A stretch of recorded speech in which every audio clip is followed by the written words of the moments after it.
ఇలా మనకి రాశి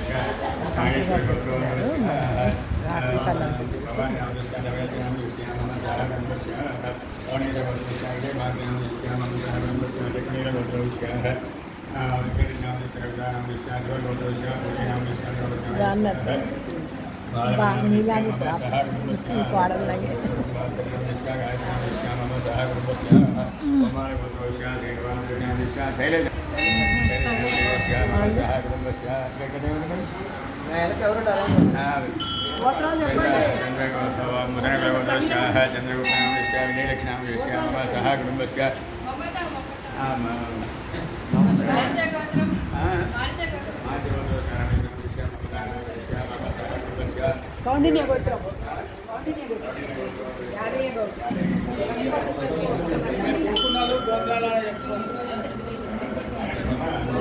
గోత్రం చెప్పమ్మా.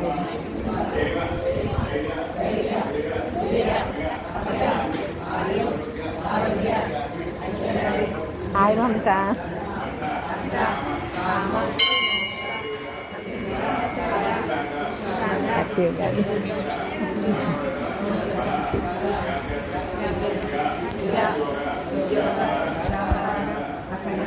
లక్ష్మి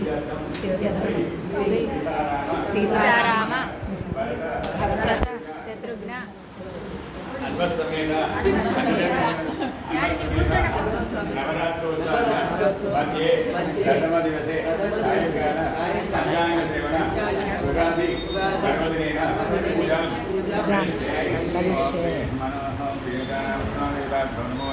శ్రీరామ రామ రామేతి రమే రామే మనోరమే సహస్రనామ దాతుల్యం రామ నామావరారణే మనోజాచంద్రభయామి అస్త్యాచంద్రభయామి స్నానమతాంద్రభయామి వస్త్రంద్రభయామి పవిత్రంద్రభయామి గంధద్వారాంధ్రాదిశాని తుష్టాంగరీష్ణే ఈశ్వరీంద్రభయామి గంధాంతర్యామి అక్షరాంద్రభయామి అర్ఘాంద్రభయామి కుంకుమవిలేవద్రభయామి మాణిపురాణి పరిమళవాసురిహాని దోభయామి పుష్పై పుణ్యగామి సీతారామస్వామినే నమః హనుమతే నమః ధర్మశక్తి నమః చతుర్నే నమో నమః ధూపం మనస్సురసేన అనారాయణ సుందరాంగేశ్వర దేవాలయం గోగోయం పునీరాం ధూమాజ్ఞాభయామి జీవదర్శయామి దీపాంధ్రాజ్ఞానిదభ్యామి వేదం భవస్వః తచ్చైవంగం భగవో దేవశ్రీ మహేదియోగం ప్రచోదయాత్ గజానోపచార దేవోపచార యజ్ఞోపచార పుష్పోపచార పూజాంధోపయామి ఇష్టదమదాన నామోపచార కర్ణం యాదోపచారవంధే నమస్తం అననిమంత్రహీనం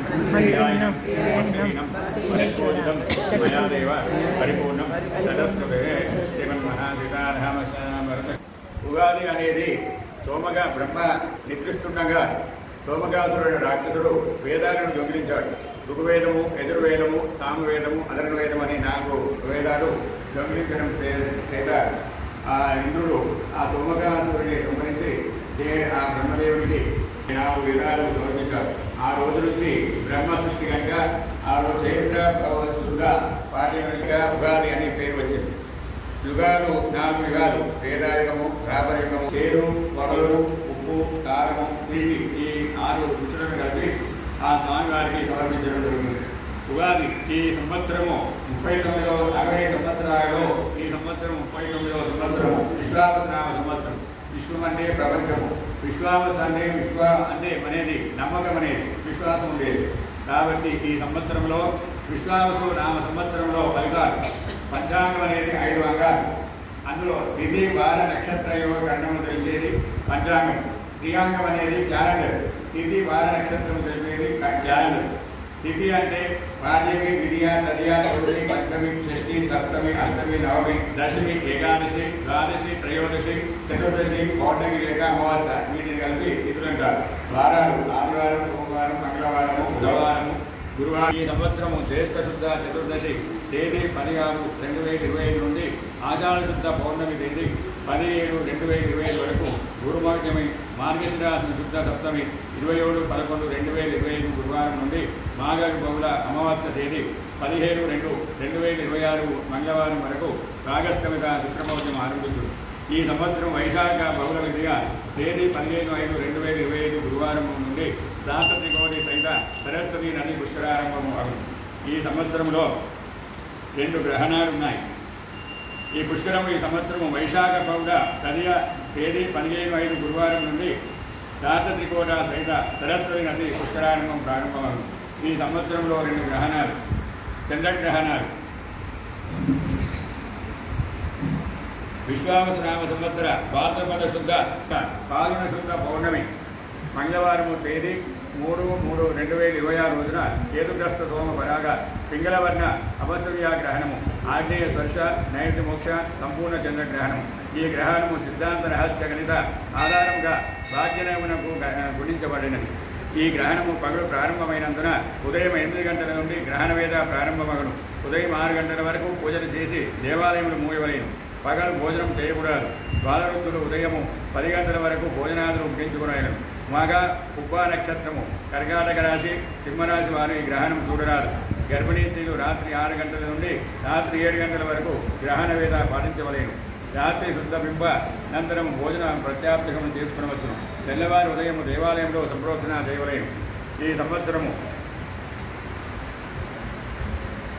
కందాయములు అశ్విని నక్షత్రము 301 అంటే మధ్యన ఆది శూన్యే మహావ్యాధి, మధ్య శూన్యే మహాద్వయం, అంత్య శూన్యే బలం స్వల్పం.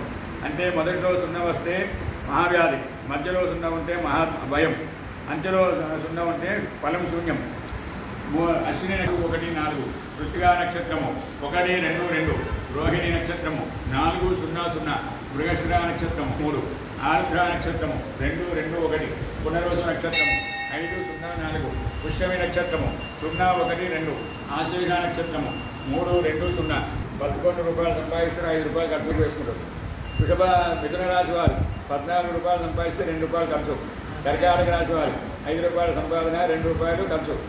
సింహరాశి వారు 11 రూపాయలు సంపాదిస్తే 11 రూపాయలు ఖర్చు. అన్ని కలిపి పూజ. ఈ తర్వాత కన్యరాశి వారు 14 రూపాయలు సంపాదిస్తే 2 రూపాయలు ఖర్చు పెడతారు. తులారాశి వారు 11 రూపాయలు సంపాదిస్తే 5 రూపాయలు ఖర్చు. వృశ్చిక రాశి వారు 2 రూపాయల సంపాదన, 14 రూపాయలు ఖర్చు. ధనుస్సు రాశి వారు 5 రూపాయల సంపాదన, 5 రూపాయలు ఖర్చు. అదే కలిపి పూజ. మకర రాశి వారు 8 రూపాయల సంపాదన, 14 రూపాయలు ఖర్చు. కుంభరాశి వారు అంటే ఖర్చు సమానము, అందుకే అన్ని కలిపి పూజ. అట్లా కుంభరాశి వారు 8 రూపాయలు సంపాదిస్తే 14 రూపాయలు ఖర్చు. మీనరాశి వారు 5 రూపాయల సంపాదన, 5 రూపాయలు ఖర్చు. మీనరాశి వారు కూడా అన్ని కలిపి పూజ. రాజపూజ్యం మేషరాశి వారిని 5వ వంతు పూజిస్తే 7వ వంతు అవమానం. తర్వాత వృషభరాశి వారు 1 వంతు పూజిస్తే 3వ వంతు అవమానం. మిథున రాశి వారు 4వ వంతు పూజిస్తే 3వ వంతు అవమానం.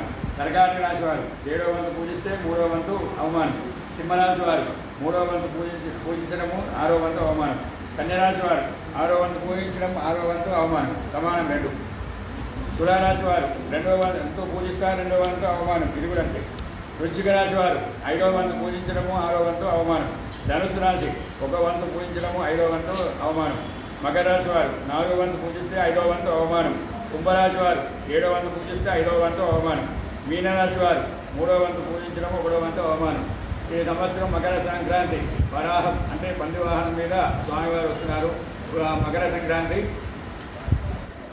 ఈ సంవత్సరం పుష్యశుద్ధ బుధవారం రాత్రి 9 గంటలకు అనురాధ నక్షత్రయుక్తంగా ఆ సంక్రమణ ప్రవేశమవుతుంది.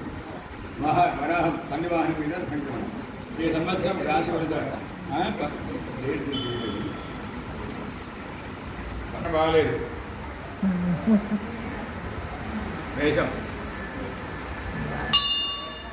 మేషరాశి వారికి ఈ సంవత్సరం బాగలేదు కాబట్టి ప్రతిరోజు శని స్తోత్రం చేసుకోవాలి. వృషభ రాశికి ఈ సంవత్సరం బాగుంది. 2వ స్థానంలో 15వ తారీఖు మే 15 నాడు పుష్కరము ప్రారంభమవుతుంది కాబట్టి 2వ స్థానం నుంచి 1వ స్థానం నుంచి 2వ స్థానం ప్రవేశమవుతాడు. గురువు అనేది 2, 5, 7, 9, 11 స్థానం ఉండాలి మన రాశి నుంచి. శని అనేది 3, 6, 7, 10, 11 స్థానం ఉండాలి. 2 సంవత్సరాలకు ఒకసారి శని మారుతాడు. ఉగాది మన 1 ఇయర్ ఒకసారి గురు మారుతాడు. పుష్కరాలు వస్తాయి కాబట్టి ఈ సంవత్సరం వృషభ రాశి వారికి వృషభం, మిథునం 2వ స్థానం గురువు మంచి ఉన్నాడు. మిథునం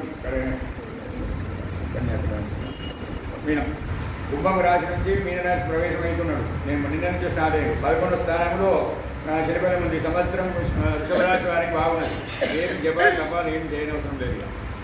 తర్వాత మిథున రాశి వారికి ఈ సంవత్సరము రామరక్షా స్తోత్రం చేసుకోవాలి ప్రతిరోజు.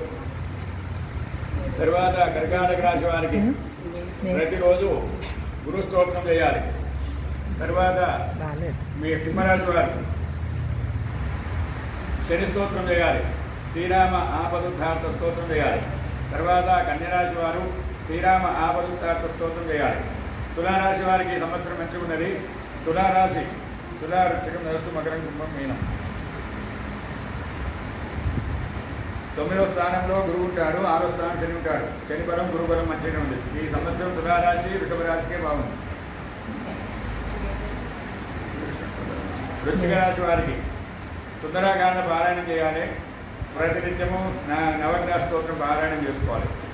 తర్వాత ధనుసు రాశి వారికి శ్రీరామ ఆపదుద్ధార్థ స్తోత్రం పారాయణం చేయాలి ప్రతినిత్యము. మకర రాశి వారికి ఈ సంవత్సరం మకర రాశి వారికి గురు స్తోత్రం చేయాలి. గురువు బాగలేడు, శని మంచుకున్నాడు. తర్వాత కుంభరాశి వారికి శని స్తోత్రము గురు స్తోత్రం చేయాలి 2. మీనరాశి వారికి ఈ సంవత్సరము గురు శని నవగ్రహ స్తోత్రం చేసుకోవాలి.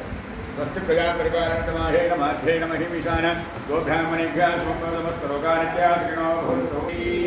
దుర్గాకుల భోజమ్మ మాతాకి నమ పార్వతీపతి హర శంకర బలో సుబ్రహ్మణ్య స్వామి షిరిడి సాయినాథ్ మహారాజ్ की जय, बोलो अभयांजनेय स्वामी भगवान की जय, बोलो आदित्य भगवान की जय. ఈ ప్రతిరోజు సాయంత్రానికి అభిషేకం చేయడం జరుగుతుంది. ప్రతి సాయంత్రము విష్ణు సహస్ర స్తోత్ర పారాయణము మరియు రామరక్ష స్తోత్ర పారాయణం చేయడం జరుగుతుంది. ఇందులో పాల్గొనే భక్తులు రోజు అభిషేకంలో 50 రూపాయలు చొప్పున 10 రోజులకు 500 రూపాయలు రుసుము చెల్లించి వారి వారి గోత్రనామాలు నమోదు చేసుకోవచ్చున్నాము. 6వ తారీఖు శ్రీరామనవమి సందర్భంగా కళ్యాణములో పాల్గొనే భక్తులు 620 రూపాయలు రుసుము చెల్లించి వారి వారి గోత్రనామాలు నమోదు చేసుకోవచ్చున్నాము. 7వ తారీఖు శ్రీరామ పట్టాభిషేకం చేయడం జరుగుతుంది. భక్తులు 50 రూపాయలు రుసుము చెల్లించి వారి వారి గోత్రనామాలు వచ్చున్నాము. बोलो श्री सीताराम स्वामी भगवान की जय, बोलो आंजनेय स्वामी भगवान की जय.